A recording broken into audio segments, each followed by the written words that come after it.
To the race to fill Mitch McConnell's Senate seat, one of the likely Republican candidates talking to WHS 11 News. Up for grabs in 2026, Connie, of course, and Congressman Andy Barr has been a mainstay in Lexington, but he's not very well known around the Louisville area. So in a visit here, our Isaiah Kim Martinez asked him about a conversation that he had recently with President Donald Trump. The Republicans looking at this race, seeing Trump's endorsement as a potential game changer. And Isaiah, did Andy Barr tell you that he's officially running for Senate? I guess we have to start at the beginning here. Sure, Doug, Connie. He didn't quite make it official, but he pretty much did all but that. His exact words saying he's looking at it seriously. But Congressman Barr certainly campaigned for himself in our interview that lasted about 12 minutes, saying he has the man in the White House on his side. Kentucky Republican Andy Barr sharing a quick moment with President Donald Trump soon after his address to lawmakers on Capitol Hill. Great speech. Great speech. Thanks for taking my call. You told him, great speech.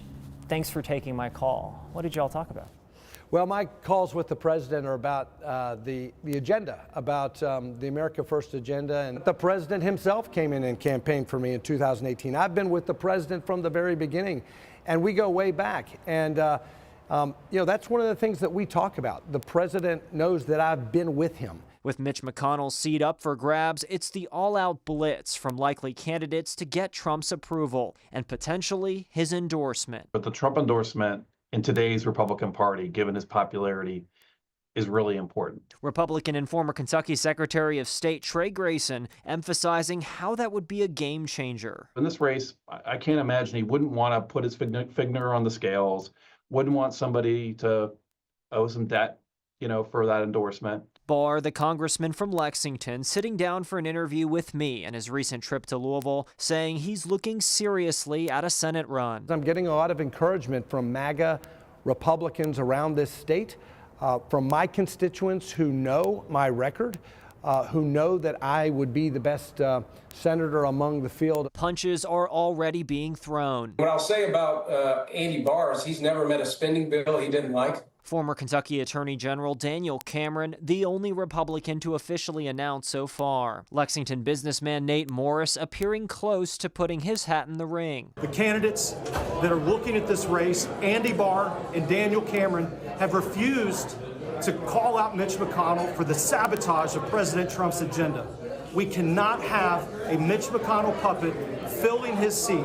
As for Democrats, State Representative Pam Stevenson of Louisville is running, telling me $20 million is her fundraising threshold to mount a successful campaign. You got to be the calm in the face of a storm. There's some changes that we need to make in the Democratic Party, and we've got to be brave enough to make them.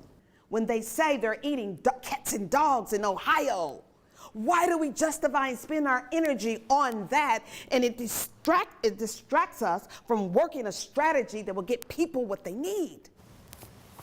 Well, everybody wants Donald Trump's endorsement. What about Mitch McConnell? Is a major factor, changed the state, or has his brand of Republican politics moved on by the time this race comes around? I think you hit the nail on the head right there. Mitch McConnell knows as well as anybody, and part of the reason probably why he's retiring is his era, that sort of Bush-Reagan era of Republicans, are sort of going away. The Trump era is now, so if he wants a certain candidate to win, you can imagine he's sort of trying to stay off to the side on that and letting them sort of brand themselves and sort of toe that line between distancing themselves from him and aligning themselves with Donald Trump. All right. Thank you, Isaiah. The long run up to 2026. Certainly. Quickly.